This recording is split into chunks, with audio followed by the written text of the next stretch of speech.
ಈ ತರದ horror mystery concept ಇರೋ ಚಿತ್ರನ ನಾನು ಇದೇ ಫಸ್ಟ್ ಟೈಮ್ ನೋಡಿದ್ದು. ಒಬ್ರು ತಾಯಿ ಇಬ್ರು ಹೆಣ್ಮಕ್ಳನ್ನ ಕರ್ಕೊಂಡು ಊರಿಂದ ದೂರದಲ್ಲಿರೋ ಒಂದು ಮನೆಗ್ ಬಂದು ಸ್ಟೇ ಆಗ್ತಾರೆ. ಆ ಮನೆ ನೋಡೋಕೆ ಸ್ವಲ್ಪ ಕ್ರೀಪಿ ಆಗಿದೆ. ಆ ಮನೆ ಒಳಗಡೆ ಒಂದು ಘಟನೆ ನಡೆಯುತ್ತೆ. ನೀವೆಷ್ಟೋ ಮಿಸ್ಟ್ರಿ ಥ್ರಿಲ್ಲರ್ ಸಿನಿಮಾಗಳನ್ನ ನೋಡಿ ಮುಂದೆ ಬರೋ ಟ್ವಿಸ್ಟ್ ಗಳನ್ನ ಗೆಸ್ ಮಾಡಿರ್ಬೋದು, ಆದ್ರೆ ಈ ಚಿತ್ರದ ಟ್ವಿಸ್ಟ್ ಗಳನ್ನ ಗೆಸ್ ಮಾಡೋಕೆ ಸಾಧ್ಯನೇ ಇಲ್ಲ.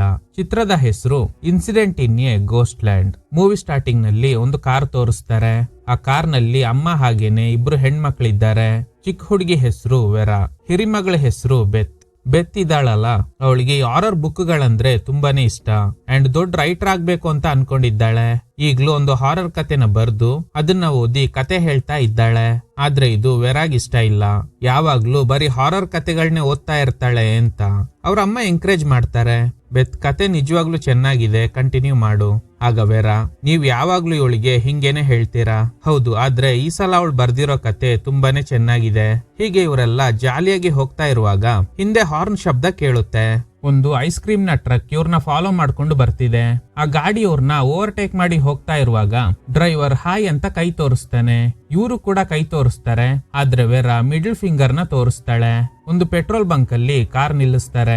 ಬೆತ್ ಒಳಗಡೆ ಬಂದು ಅವಳಿಗೆ ಬೇಕಾದ ಥಿಂಗ್ಸ್ ನೆಲ್ಲ ಪರ್ಚೇಸ್ ಮಾಡ್ತಾ ಇದ್ದಾಳೆ. ಸೂಪರ್ ಮಾರ್ಕೆಟ್ ಅಲ್ಲಿರೋ ಲೇಡಿ, ಏನು ಈ ಕಡೆ ಹೊರಟಿದ್ದೀರಾ? ಏನಾದ್ರೂ ಫ್ಯಾಮಿಲಿ ಟ್ರಿಪ್ ಮಾಡ್ತಾ ಇದ್ದೀರಾ? ಇಲ್ಲ, ನಾವು ಇದೇ ಊರಲ್ಲೇ ಇರ್ಬೇಕು ಅನ್ಕೊಂಡಿದ್ದೀವಿ. ಇಲ್ಲಿ ನಮ್ಮ ಆಂಟಿ ಇದ್ರು, ರೀಸೆಂಟ್ಲಿ ತೀರ್ಕೊಂಡಿದ್ದಾರೆ. ಈಗ ನಾವು ಅವ್ರ ಮನೇಲೆ ಇರ್ತೀವಿ. ಯಾರು ನಿಮ್ಮ ಆಂಟಿ? ಬೆತ್ ಇವ್ರ ಆಂಟಿ ಹೆಸರನ್ನ ಹೇಳಿದ ತಕ್ಷಣ, ಓ ಆ ಫ್ರೆಂಚ್ ಲೇಡಿನಾ? ಆ ಮನೆ ನೋಡೋಕೆನೆ ತುಂಬಾನೇ ಕ್ರೀಪಿ ಆಗಿದೆ. ಆ ಲೇಡಿ ಭಯಂಕರವಾದ ಥಿಂಗ್ಸ್ ಗಳನ್ನೆಲ್ಲ ಪರ್ಚೇಸ್ ಮಾಡಿ ಇಟ್ಟಿದ್ದಾರೆ ಅಂತ.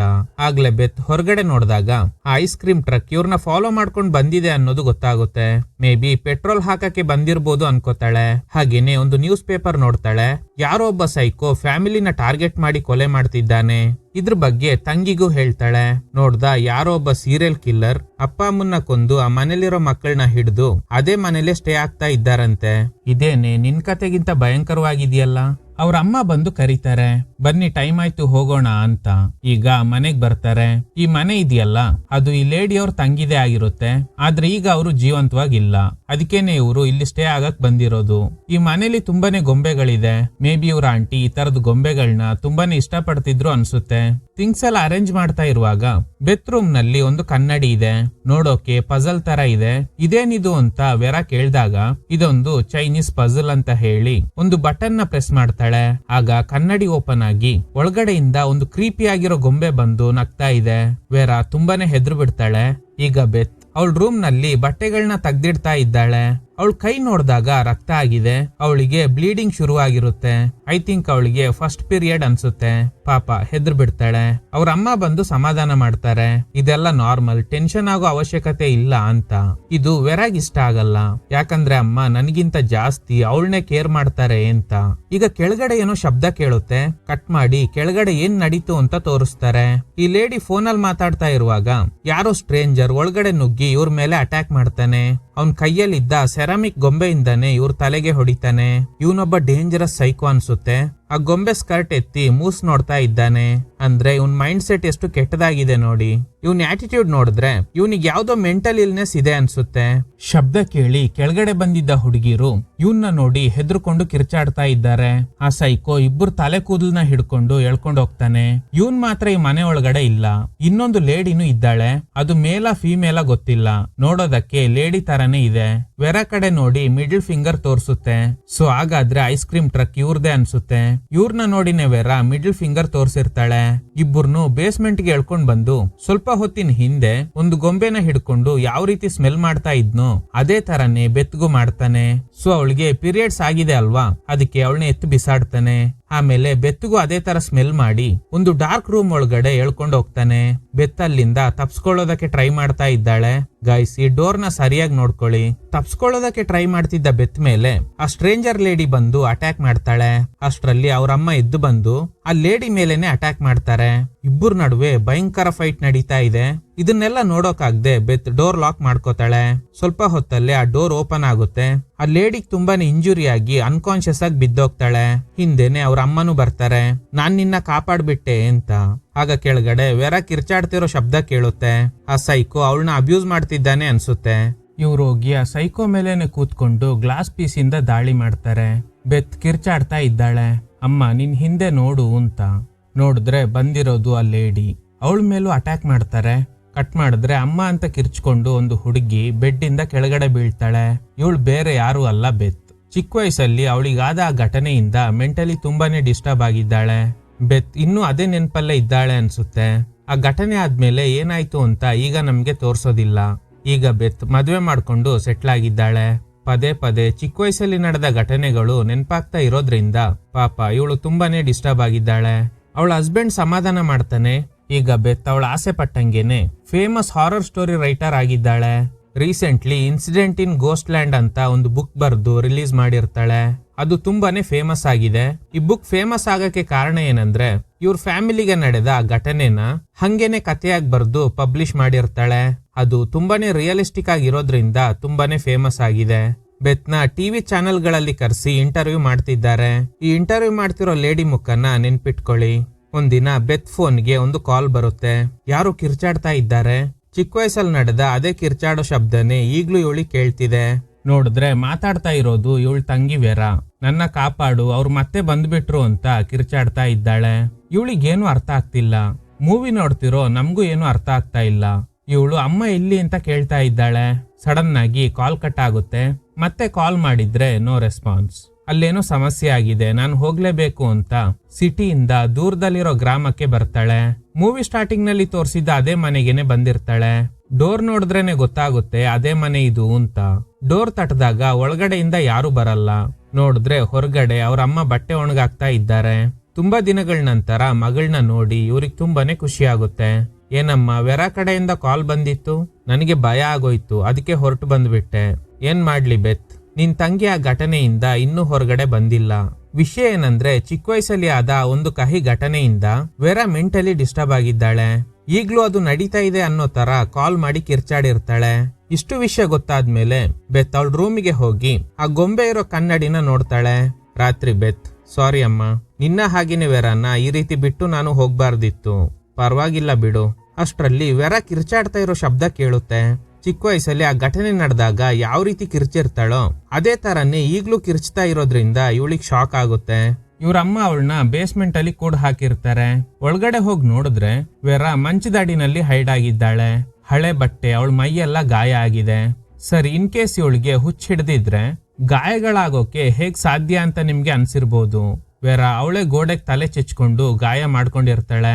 ಹಾಗೇನೆ ಅವಳೆ ಬೆರಳಿಗೆಲ್ಲ ಗಾಯ ಮಾಡ್ಕೊಂಡು ಯಾರೋ ಹೊಡಿತಾ ಇದ್ದಾರೆ ಅನ್ನೋ ತರ ಆಕ್ಷನ್ಸ್ ಮಾಡ್ತಾ ಇರ್ತಾಳೆ. ತಂಗಿ ಪರಿಸ್ಥಿತಿ ನೋಡಿ ಇವಳಿಗೆ ತುಂಬಾನೇ ಹರ್ಟ್ ಆಗುತ್ತೆ. ನನ್ನ ಬಿಟ್ಟೋಗ್ಬಿಟ್ಟೆ ಅಲ್ವಾ ಅಂತ ವೆರಾ ಅಳ್ತಾ ಇದ್ದಾಳೆ. ಆ ಒಂದು ಘಟನೆಯಿಂದ ತಂಗಿ ಜೀವನ ಹಾಳಾಗೋಯ್ತು ಅಂತ ತಾಯಿ ಹತ್ರ ಹೇಳ್ತಾಳೆ. ಏನ್ ಮಾಡೋದು, ನಮ್ ಹಣೆ ಬರಹ ಅಷ್ಟೇ. ಕಟ್ ಮಾಡಿದ್ರೆ ಬೆತ್ ನಿದ್ದೆಗ್ ಜಾರಿದ್ದಾಳೆ. ರಾತ್ರಿ ತಕ್ಷಣ ಎಚ್ಚರಿಕೆ ಆಗುತ್ತೆ. ಯಾಕಂದ್ರೆ ಆ ಕನ್ನಡಿ ಒಳಗಡೆ ಒಂದು ಗೊಂಬೆ ಇದೆ ಅಲ್ವಾ, ಆ ಜಾಗದಿಂದ ಇವಳಿಗೆ ಏನೋ ಡಿಸ್ಟರ್ಬೆನ್ಸ್ ಆಗ್ತಿದೆ. ಆ ಗೊಂಬೆ ಹತ್ರ ಹೋದಾಗ ಅದು ತಕ್ಷಣ ಇವಳನ್ನ ಒಳಗಡೆ ಎಳ್ಕೊಬಿಡುತ್ತೆ. ಅಷ್ಟ್ರಲ್ಲಿ ಇವಳಿಗೆ ಎಚ್ಚರಿಕೆ ಆಗುತ್ತೆ. ಯಾಕಂದ್ರೆ ಅದೊಂದು ಕನ್ಸು. ವೆರಾನ್ ನೋಡೋಕೆ ಕೆಳಗಡೆ ಬಂದಾಗ ಅವಳ ಕೈಯೆಲ್ಲ ಸುಟ್ಟಿರೋ ಗಾಯ ಆಗಿದೆ. ವೆರಾ ಹೇಳ್ತಾಳೆ, ನನಗೆ ಬರೆ ಹಾಕ್ಬೇಡಿ ಅಂತ ಅವ್ರಿಗೆ ಹೇಳು. ನಾನು ಸ್ವಲ್ಪ ಓಡಾಡಿದ್ರು ಬರೆ ಹಾಕ್ತಾ ಇದ್ದಾರೆ. ನನಗೆ ತುಂಬಾನೇ ಟಾರ್ಚರ್ ಮಾಡ್ತಿದ್ದಾರೆ, ಕಾಪಾಡು ಅಂತ. ಇವಳಿಗಂತೂ ತಲೆ ಕೆಡ್ತಾ ಇದೆ. ಈಗ ವೆರಾ ಅವರು ಬಂದ್ಬಿಟ್ರು ಅಂತ ಹೆದ್ರಿ ಓಡಾಕ್ ಶುರು ಮಾಡ್ತಾಳೆ. ಏನಿದು, ಇವಳನ್ನ ಸೈಕ್ಯಾಟ್ರಿಸ್ಟ್ ಹತ್ರ ಕರ್ಕೊಂಡು ಹೋಗ್ಬೇಕು ಅಂತ ಹೊರಗಡೆ ಬಂದಾಗ ಒಂದು ನಾಯಿ ಇವಳನ್ನೇ ಗುರಾಯಿಸ್ತಾ ಇದೆ. ಅಷ್ಟ್ರಲ್ಲಿ ಅವ್ರ ಅಮ್ಮ ಬಂದು ಅದನ್ನ ಓಡಿಸ್ತಾರೆ. ಈಗ ಬೆತ್, ಏನಮ್ಮ ಇದು, ಅವಳನ್ನ ಡಾಕ್ಟರ್ ಹತ್ರ ಕರ್ಕೊಂಡು ಹೋಗ್ಬೇಕಿತ್ತು ಅಲ್ವಾ? ಎಲ್ಲಾ ತರದ ಟ್ರೀಟ್ಮೆಂಟ್ ಗಳನ್ನ ಕೊಡ್ಸಿದ್ದೀನಿ, ಆದ್ರೆ ಏನು ಯೂಸ್ ಆಗಿಲ್ಲ. ರಾತ್ರಿ ಅವ್ರ ತಾಯಿನ ಮಲಗಿಸಿ ಇವಳು ಕೂಡ ಮಲ್ಕೊಳ್ಳೋದಕ್ಕೆ ಹೋದಾಗ ಅವಳ ರೂಮ್ ನ ಕನ್ನಡಿನಲ್ಲಿ ಹೆಲ್ಪ್ ಮೀ ಅಂತ ಬರ್ದಿದೆ. ಏನಿದು, ವೆರಾ ಈ ರೀತಿ ಬರ್ದಿದ್ದಾಳ ಅನ್ಕೊಂಡು ಮತ್ತೆ ಬೇಸ್ಮೆಂಟಿಗೆ ಬಂದು ನೋಡಿದ್ರೆ ವೆರಾ ಒಂದು ಬೆಡ್ ಮೇಲೆ ಕೂತ್ಕೊಂಡಿದ್ದಾಳೆ. ಅವಳಿಗೆ ಮೇಕಪ್ ಮಾಡಿದ್ದಾರೆ. ನೋಡೋಕೆ ಒಳ್ಳೆ ಬಾರ್ಬಿ ಡಾಲ್ ತರ ಇದ್ದಾಳೆ. ಕೈಗ್ ಬೇರೆ ಹ್ಯಾಂಡ್ ಕಫ್ ಹಾಕಿರ್ತಾರೆ. ವೆರಾ ಹೇಳ್ತಾಳೆ, ಅವ್ರು ಬರೋಕು ಮುಂಚೆ ಕಾಪಾಡು ಅಂತ. ಇವಳಿಗೇನು ಅರ್ಥ ಆಗ್ತಿಲ್ಲ. ಬೆತ್ ಹ್ಯಾಂಡ್ ಕಫ್ ನ ರಿಮೂವ್ ಮಾಡೋಕೆ ಟ್ರೈ ಮಾಡ್ತಾಳೆ. ನೋಡಿದ್ರೆ ಕೀ ಇಲ್ಲ. ಮೇ ಬಿ ಅವ್ರ ಅಮ್ಮ ಈ ರೀತಿ ಮಾಡ್ತಿದ್ದಾರಾ ಅನ್ನೋ ಡೌಟ್ ಅಲ್ಲಿ ಅವ್ರನ್ನ ಎಪ್ಸಕ್ಕೆ ಬರ್ತಾಳೆ. ಅಮ್ಮ, ದಯವಿಟ್ಟು ಬನ್ನಿ, ಇಲ್ಲಿ ಏನ್ ನಡೀತಾ ಇದೆ ಅಂತ ನನಗೆ ಅರ್ಥ ಆಗ್ತಿಲ್ಲ. ಅವ್ರನ್ನ ಕರ್ಕೊಂಡು ಡೋರ್ ಓಪನ್ ಮಾಡಿದಾಗ ವೆರಾ ಮಾಡ್ತಿರೋ ಆಕ್ಷನ್ಸ್ ನೋಡಿ ಯಾರೋ ಅವಳ ಮೇಲೆ ಅಟ್ಯಾಕ್ ಮಾಡಿ ಕೈ ಬೆರಳುಗಳನ್ನ ಮುರಿಯೋ ತರ ಎಲ್ಲ ಆಕ್ಷನ್ಸ್ ಮಾಡ್ತಿದ್ದಾಳೆ. ಇದನ್ ನೋಡಿ ಬೆತ್ ಕಿರ್ಚಾಡ್ತಾ ಇದ್ದಾಳೆ. ಈಗ ಅವ್ರಮ್ಮ ವೆರಾಗೆ ಸಮಾಧಾನ ಮಾಡ್ತಾರೆ. ನಿಮ್ಮ ಅಕ್ಕನಿಂದ ನೀನು ಏನ್ ಬಯಸ್ತಾ ಇದ್ದೀಯ ಅನ್ನೋದು ನನಗ್ ಗೊತ್ತು, ಅವಳಿಗೇನು ಗೊತ್ತಾಗ್ತಾ ಇಲ್ಲ ಅಂತ. ಹಾಗೇನೆ ಅವರು ಆಂಬ್ಯುಲೆನ್ಸ್ಗೆ ಕಾಲ್ ಮಾಡೋದಕ್ಕೆ ಅಂತ ಹೊರಗಡೆ ಬರ್ತಾರೆ. ಈಗ ಬೆತ್ ಕೇಳ್ತಾಳೆ, ನನ್ನ ಯಾಕೆ ನೀವು ಬ್ಲೇಮ್ ಮಾಡ್ತಾ ಇದ್ದೀರಾ? ನೀನೋಗಿ ಅವಳ ಜೊತೆನೆ ಇರು, ನಾನು ಆಂಬ್ಯುಲೆನ್ಸ್ ನ ಕರ್ಕೊಂಡ್ ಬರ್ತೀನಿ ಅಂತ ಹೋದ್ಮೇಲೆ ಮತ್ತೆ ಇವಳು ತಂಗಿ ಹತ್ರ ಬಂದಾಗ ಬೇಸ್ಮೆಂಟ್ ಡೋರ್ ಕ್ಲೋಸ್ ಆಗಿದೆ. ವೆರಾ ನಾನಿದ್ದೀನಿ ನಿನ್ ಜೊತೆಲಿ ಅಂತ ಹೇಳ್ತಾಳೆ. ಆಗ ಒಂದು ವಾಯ್ಸ್, ಇಟ್ಸ್ ಯುವರ್ ಟರ್ನ್. ನೋಡಿದ್ರೆ ಹಿಂದೆ ಆ ಸೈಕೋ ಬರ್ತಾನೆ. ಇವಳು ಹೆದ್ರಿ ಒಂದ್ ಕಡೆ ಕೂತ್ಕೋತಾಳೆ. ಇವಳಿಗಂತೂ ತಲೆ ಕೆಟ್ಟು ಹೋಗ್ತಿದೆ, ಈ ಮನೇಲಿ ಏನ್ ನಡೀತಾ ಇದೆ ಅಂತ. ಎಚ್ಚರಿಕೆ ಆದಾಗ ಬೆಡ್ ನಲ್ಲಿ ಇದ್ದಾಳೆ. ಬಂದು ಕನ್ನಡಿನಲ್ಲಿ ಮುಖ ನೋಡ್ತಾಳೆ. ಇವಳು ಮುಖ ಎಲ್ಲ ಗಾಯ ಆಗಿದೆ. ಅವ್ರ ತಂಗಿಗೆ ಯಾವ ರೀತಿ ಗಾಯ ಆಗಿ ಮುಖ ಎಲ್ಲ ಊದ್ಕೊಂಡಿದ್ಯೋ ಅದೇ ತರನೇ ಇವಳ ಮುಖನೂ ಆಗಿದೆ. ಇವಳಿಗೆ ಯಾರೋ ಟಾರ್ಚರ್ ಮಾಡಿದ್ದಾರೆ. ಬೇಸ್ಮೆಂಟ್ಗೆ ಹೋಗಿ ತಂಗಿನ ನೋಡಿದಾಗ ಅವಳ ಮುಖ ಎಲ್ಲ ಊದೋಗಿದೆ. ನನಗೇನ್ ಮಾಡಿದ್ಯಾ ಅಂತ ಬೆತ್ ಕಿರ್ಚಾಡ್ತಾ ಇದ್ದಾಳೆ. ವೆರಾ ಹೇಳ್ತಾಳೆ, ಅವ್ರು ನನಗೆ ಹೊಡೆದು ತುಂಬಾನೇ ಟಾರ್ಚರ್ ಮಾಡಿದ್ರು, ಈಗ ಅವರು ನಿನ್ನ ಸೆಲೆಕ್ಟ್ ಮಾಡಿದ್ದಾರೆ ಅಂತ. ನನಗೇನೋ ಮಾಡಿದ್ಯಾ ನೀನು ಅಂತ ಬೆತ್ ಅಳ್ತಾ ಇದ್ದಾಳೆ. ಆಗ ವೆರಾ ಇವಳು ಕೆನ್ನೆಗೆ ಹೊಡೆದು ರಿಯಾಲಿಟಿನ ಒಪ್ಕೋ, ಮೊದ್ಲು ಎದ್ದೇಳು ಅಂತಿದ್ದಾಳೆ. ಈಗ ಫ್ಲಾಶ್ ಔಟ್ ಮಾಡಿ ತೋರಿಸ್ತಾರೆ. ಬೆತ್ ಏಟ್ ತಿನ್ಕೊಂಡು ಆ ಕಡೆ ಈ ಕಡೆ ನೋಡ್ತಾ ಇದ್ದಾಳೆ. ಅವಳಿಗೆ ತುಂಬಾನೇ ಫ್ಲಾಶಸ್ ತರ ಬರುತ್ತೆ. ಗೈಸ್, ನಿಮ್ ಜೀವನದಲ್ಲಿ ಯಾವತ್ತಾದ್ರೂ ನಡಿಬಾರ್ದು ನಡೆದೋಗಿದ್ಯಾ? ಅದನ್ನ ಆಕ್ಸೆಪ್ಟೇ ಮಾಡೋಕಾಗ್ದೆ ಅದರಿಂದ ಹೊರಗಡೆ ಬರೋಕೆ ಟ್ರೈ ಮಾಡ್ತಾ ಇದ್ದಾಗ ನಿದ್ದೆಯಲ್ಲಿ ಒಂದು ಕನ್ಸ್ ಬರುತ್ತೆ. ಆ ಸಮಸ್ಯೆ ಎಲ್ಲ ಮುಗ್ದಿರೋ ತರ, ಆದ್ರೆ ಎಚ್ಚರಿಕೆ ಆದಾಗ ಆ ಸಮಸ್ಯೆ ಇನ್ನೂ ಮುಗ್ದಿರಲ್ಲ. ಸ್ಟಿಲ್ ಅದೇ ಸಮಸ್ಯೆನಲ್ಲೇ ಸಿಗಾಕೊಂಡಿರ್ತೀವಿ. ಅದೇ ಬೆತ್ಗೂ ನಡೆದಿದೆ. ಆಕ್ಚುಲಿ ಏನಾಗಿದೆ ಅಂದ್ರೆ, ಈ ಇಬ್ರು ಸೈಕೋಪಾತ್ಗಳು ಮನೆ ಒಳಗಡೆ ಬಂದಾಗ ಅವ್ರ ಅಮ್ಮನ್ನ ಕೊಲೆ ಮಾಡಿರ್ತಾರೆ. ಈಗ್ಲೂ ಅವರಿಬ್ರು ಬೆತ್ ಹಾಗೇನೆ ವೆರಾನ ಅದೇ ಮನೇಲೆ ಕೂಡ್ ಹಾಕಿ ಟಾರ್ಚರ್ ಮಾಡ್ತಾ ಇದ್ದಾರೆ. ಅದ್ರಲ್ಲಿ ಬೆತ್ ಅಂತೂ ಆಲ್ಮೋಸ್ಟ್ ಹುಚ್ಚಿ ಆಗ್ಬಿಟ್ಟಿದ್ದಾಳೆ. ಸೊ ಟ್ರಾಮಾ ಇಂದ ಹೊರಗಡೆ ಬರೋಕೆ ಅವಳ ಬ್ರೈನ್ ಕನ್ಸಿನ ರೂಪದಲ್ಲಿ ಒಂದು ನಕಲಿ ಪ್ರಪಂಚನ ಸೃಷ್ಟಿ ಮಾಡಿರುತ್ತೆ. ಆ ಕನ್ಸಿನ ಪ್ರಕಾರ ಬೆತ್ ಬೆಳೆದು ದೊಡ್ಡವಳಾಗಿ ಸೆಟ್ಲ್ ಆಗಿದ್ದಾಳೆ. ವೆರಾ ಮಾತ್ರ ಈಗ್ಲೂ ಆ ಸಮಸ್ಯೆನಲ್ಲೇ ಇರೋ ತರ ಇವಳಿಗೆ ಕನ್ಸು ಬಿದ್ದಿರುತ್ತೆ. ಆದ್ರೆ ರಿಯಾಲಿಟಿನಲ್ಲಿ ವೆರಾನ ಹುಚ್ಚಿ ತರ ಮಾಡಿದ್ದು, ಅವಳು ಕಿರ್ಚ್ತಾ ಇದ್ದ ಶಬ್ದ, ಅವಳಿಗೆ ಆ ಸೈಕೋಗಳು ಹೊಡೆದಿದ್ದು, ಇದೆಲ್ಲ ಬೆತ್ತಿಗೆ ಕನ್ಸಿನ ರೂಪದಲ್ಲಿ ಕಂಡಿರುತ್ತೆ. ಈಗ್ಲೇ ಅವಳಿಗೆ ಎಚ್ಚರಿಕೆ ಆಗುತ್ತೆ. ವೆರಾ ರಿಕ್ವೆಸ್ಟ್ ಮಾಡ್ತಾಳೆ, ಅಮ್ಮ ತೀರ್ಕೊಂಡಿದ್ದಾರೆ, ದಯವಿಟ್ಟು ಎದ್ದೇಳು, ರಿಯಾಲಿಟಿನ ಒಪ್ಕೋ ಅಂತ. ಸೊ ಆ ಇಬ್ರು ಸೈಕೋಪಾತ್ಗಳು ಇವರಿಬ್ಬರಿಗೆ ಸ್ಟಿಲ್ ಟಾರ್ಚರ್ ಮಾಡ್ತಾ ಇದ್ದಾರೆ. ಕಳೆದ 2-3 ದಿನಗಳಿಂದ ತುಂಬಾನೇ ಟಾರ್ಚರ್ ಮಾಡಿರ್ತಾರೆ. ನೋಡಿ, ಇವಳೇ ನಮ್ ರಿಯಲ್ ಬೆತ್. ವೆರಾ ಇವಳನ್ನ ತಪ್ಕೊಂಡು ಬಂದ್ಬಿಟ್ಟ ಅಂತ ಅಳ್ತಾ ಇದ್ದಾಳೆ. ಒಂದ್ ರೂಮಲ್ಲಿ ಕರ್ಕೊಂಡೋಗಿ ತಿನ್ನೋಕೆ ಫುಡ್ ಕೊಡ್ತಾಳೆ. ವೆರಾ ಇಂಥ ಟಫ್ ಸಿಚುವೇಶನ್ ನಲ್ಲೂ ಬೆತ್ನ ಚೆನ್ನಾಗಿ ನೋಡ್ಕೋತಾ ಇದ್ದಾಳೆ. ಬೆತ್ ಜೋರಾಗಿ ಅಳ್ತಾ ಇದ್ದಾಳೆ. ಈಗ್ಲೂ ನಾವು ಇಲ್ಲೇ ಇದ್ದೀವ? ಹಾಗಾದ್ರೆ ನಾನ್ ಕಂಡಿದ್ದೆಲ್ಲ ಕನ್ಸ ಅಂತ. ಅದನ್ನ ಹಂಗೇನೆ ಬೆತ್ ಇಮ್ಯಾಜಿನೇಷನ್ ಪ್ರಕಾರ ಅವಳು ದೊಡ್ಡವಳಾದ್ರೆ ಹೇಗಿರ್ತಾಳೆ ಅಂತ ಅನ್ಕೊಂಡಿರ್ತಾಳೆ ಅಲ್ವಾ, ಅದೇ ತರ ಅವಳ ಪಾಯಿಂಟ್ ಆಫ್ ವ್ಯೂ ನಲ್ಲೂ ತೋರಿಸ್ತಾರೆ. ವೆರಾ ಅವಳಿಗೆ ರಿಯಾಲಿಟಿನ ಅರ್ಥ ಮಾಡಿಸಿ ಸಮಾಧಾನ ಮಾಡಿ ಹಾಗೇನೆ ನಿದ್ದೆ ಮಾಡಿಸ್ತಾಳೆ. ಆಗ ಬೆತ್ ಗೋಡೆ ನೋಡಿದಾಗ ಅಲ್ಲೊಂದು ಪೋಸ್ಟರ್ ಇದೆ. ಅದ್ರಲ್ಲಿ ಇಂಟರ್ವ್ಯೂ ಮಾಡಿದ್ದ ಲೇಡಿ ಇದ್ದಾರೆ. ನೋಡಿ, ಕನ್ಸಲ್ಲಿ ಇವಳು ಹೇಗೆಲ್ಲ ಕನೆಕ್ಟ್ ಮಾಡಿದ್ದಾಳೆ ಅಂತ. ಒಂದು ನಾಯಿ ಫೋಟೋನು ಇದೆ. ಸೊ ಬೆತ್ ದೊಡ್ಡವಳಾದ್ಮೇಲೆ ಸೆಟ್ಲ್ ಆಗಿ ಈ ಲೇಡಿ ಅವಳನ್ನ ಇಂಟರ್ವ್ಯೂ ಮಾಡಿದ್ದು ಅಂಡ್ ಆ ನಾಯಿ, ಅದೆಲ್ಲ ಬೆತ್ ಕಂಡಿದ್ದ ಕನ್ಸು. ಈಗ ಹೊರಗಡೆ ಏನೋ ಶಬ್ದ ಕೇಳ್ತಿದೆ. ಅದೇ ಐಸ್ ಕ್ರೀಮ್ ಗಾಡಿ ಬಂದ್ಬಿಡ್ತು. ಇಲ್ಲಿವರೆಗೂ ಅವರು ನನ್ನ ಸಿಕ್ಕಾಪಟ್ಟೆ ಟಾರ್ಚರ್ ಮಾಡಿದ್ದಾರೆ. ಈಗ ಅವರು ನಿನ್ಗೋಸ್ಕರನೇ ಬಂದಿದ್ದಾರೆ ಅಂತ ಒಂದು ಕಬೋರ್ಡ್ ಒಳಗಡೆ ಕೂರಿಸ್ತಾಳೆ. ಇನ್ ಕೇಸ್ ಅವರು ನಿನ್ನ ಕಂಡು ಹಿಡಿದು ಮೇಲ್ಗಡೆ ಎಳ್ಕೊಂಡು ಹೋದ್ರೆ ದಯವಿಟ್ಟು ಏನೇ ಮಾಡಿದ್ರು ಸಹಿಸ್ಕೊಂಡು ಸೈಲೆಂಟ್ ಆಗಿರು, ಶಬ್ದ ಮಾಡಬೇಡ. ಆಮೇಲೆ ಅವರು ಇಲ್ಲಿಂದ ಹೋಗ್ಬಿಡ್ತಾರೆ. ದಯವಿಟ್ಟು ಅಲ್ಲಾಡ್ಬೇಡ ಅಂತ ಹೇಳಿ ಓಡೋಗಿ ಹೈಡ್ ಆಗ್ತಾಳೆ. ಈಗ ಅವರು ಕರೆಕ್ಟ್ ಆಗಿ ಬೆತ್ತಿರೋ ಜಾಗನ ಕಂಡು ಹಿಡಿತಾರೆ.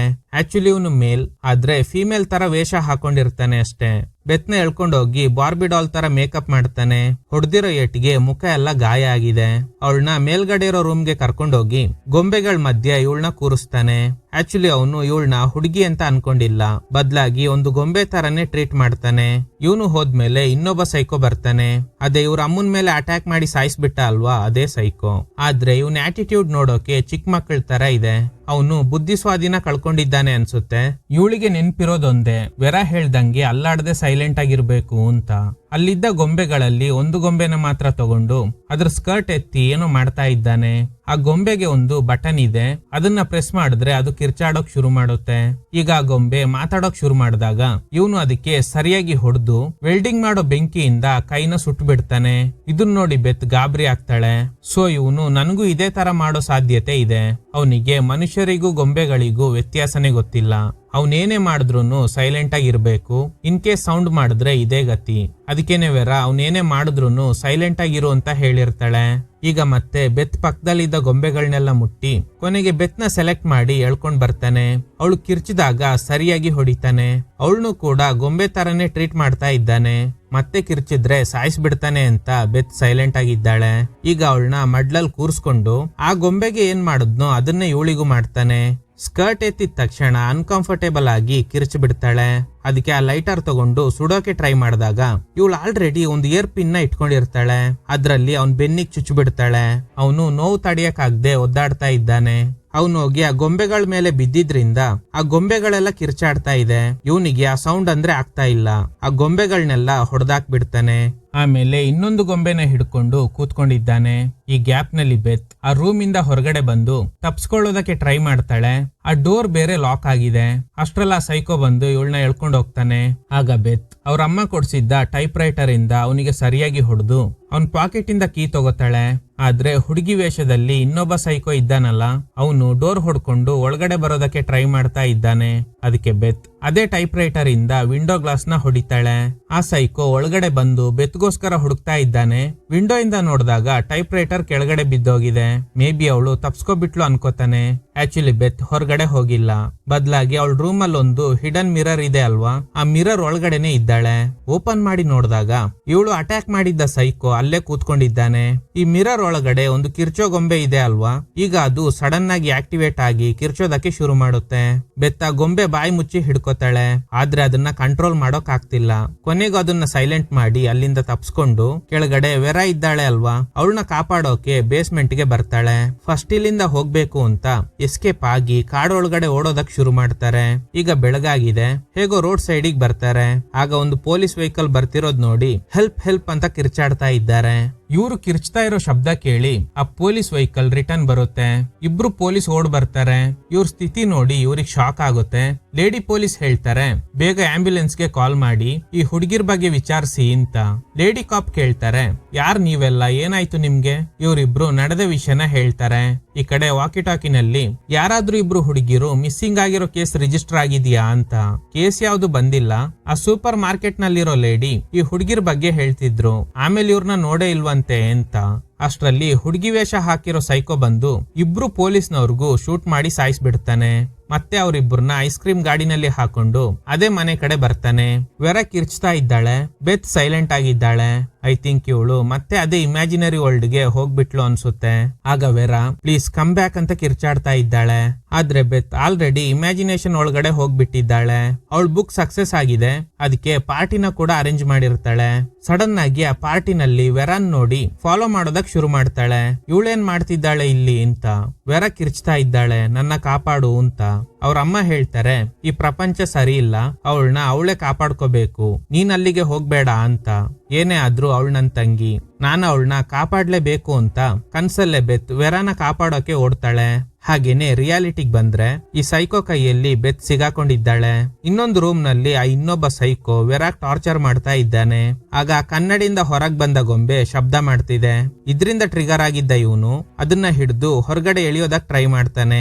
ಈ ಗ್ಯಾಪ್ ನಲ್ಲಿ ಬೆತ್ ವೆರಾನ ಕಾಪಾಡೋದಕ್ಕೆ ಬರ್ತಾಳೆ. ಆ ಲೇಡಿ ವೇಷ ಹಾಕಿದ್ದ ಸೈಕೋ ವೆರಾಗೆ ಸರಿಯಾಗಿ ಹೊಡಿತಾ ಇದ್ದಾನೆ. ಅಷ್ಟ್ರಲ್ಲಿ ಬೆತ್ ಅವನ್ ಮೇಲೆ ಅಟ್ಯಾಕ್ ಮಾಡ್ತಾಳೆ. ಅಷ್ಟ್ರಲ್ಲಿ ಇನ್ನೊಬ್ಬ ಬಂದು ಇವರಿಬ್ಬರ ಮೇಲೆ ಅಟ್ಯಾಕ್ ಮಾಡೋಕೆ ಟ್ರೈ ಮಾಡಿದಾಗ ಕಾಪ್ ಬಂದು ಅವನಿಗೆ ಶೂಟ್ ಮಾಡ್ತಾರೆ. ಆ ಇಬ್ರು ಪೊಲೀಸ್ ಸತ್ತ ವಿಷಯ ಗೊತ್ತಾಗಿ ಕರೆಕ್ಟ್ ಆಗಿ ಈ ಕಾಪ್ ಇಲ್ಲಿಗೆ ಬಂದಿರ್ತಾರೆ. ಆ ಲೇಡಿ ವೇಷ ಹಾಕಿರೋನ್ಗೆ ಎದ್ದು ನಿಂತ್ಕೊಳ್ಳೋದಕ್ಕೆ ಹೇಳ್ತಾರೆ. ಸ್ವಲ್ಪ ಅಲ್ಲಾಡಿದ್ರು ಶೂಟ್ ಮಾಡ್ತೀನಿ ಅಂತ. ಆದ್ರೆ ಅವನು ಬೆತ್ ಮೇಲೆ ಅಟ್ಯಾಕ್ ಮಾಡೋದಕ್ಕೆ ಟ್ರೈ ಮಾಡಿದಾಗ ಕಾಪ್ ಅವನಿಗೆ ಶೂಟ್ ಮಾಡ್ತಾರೆ. ಇಬ್ರು ಸೇಫ್. ಈಗ ಸ್ಟ್ರಕ್ಚರ್ ನಲ್ಲಿ ಎತ್ಕೊಂಡು ಹೊರಗಡೆ ಬಂದಾಗ ಮನೆ ಒಳಗಡೆ ಅವ್ರ ಅಮ್ಮ ಇರೋ ತರ ಇವಳಿಗೆ ಕಾಣಿಸ್ತಾ ಇದೆ. ಡಾಕ್ಟರ್ ಹೇಳ್ತಾರೆ ನೀನ್ ತುಂಬಾನೇ ಧೈರ್ಯಶಾಲಿ, ಅವ್ರಗಳ ಮೇಲೆ ಎಲ್ಲ ಅಟ್ಯಾಕ್ ಮಾಡಿದ್ಯಾ ಅಲ್ವಾ, ಗುಡ್, ನೀನು ಸ್ಪೋರ್ಟ್ಸ್ ನಲ್ಲಿ ಕಾನ್ಸಂಟ್ರೇಟ್ ಮಾಡು ಅಂತ. ಅವಳು ಹೆದ್ರಿರೋದ್ರಿಂದ ಅವಳನ್ನ ಡೈವರ್ಟ್ ಮಾಡೋಕೆ ಡಾಕ್ಟರ್ ಈ ರೀತಿ ಹೇಳ್ತಿದ್ದಾರೆ. ಆಗ ಬೆತ್ ನಾನು ರೈಟರ್ ಆಗಿ ಒಂದು ಭಯಂಕರ ಸ್ಟೋರಿ ಬರಿಬೇಕು ಅಂತ ಹೇಳ್ತಾಳೆ. ಇದ್ರೊಂದಿಗೆ ಈ ಚಿತ್ರ ಎಂಡ್ ಆಗುತ್ತೆ. Okay guys, thanks for watching. ಈ ತರದ ಥ್ರಿಲ್ಲಿಂಗ್ ವಿಡಿಯೋಗಳಿಗಾಗಿ ನಮ್ ಸಿನಿಮಾ ಫ್ಯಾಕ್ಟ್ಸ್ ಚಾನೆಲ್ ನ ತಪ್ಪದೆ ಸಬ್ಸ್ಕ್ರೈಬ್ ಮಾಡಿ. ಪಕ್ಕದಲ್ಲಿರೋ ಬೆಲ್ ಐಕನ್ ನ ಪ್ರೆಸ್ ಮಾಡಿ ಆಲ್ ನೋಟಿಫಿಕೇಶನ್ ಗಳನ್ನ ಆನ್ ಮಾಡಿ ಇಟ್ಕೊಳ್ಳಿ.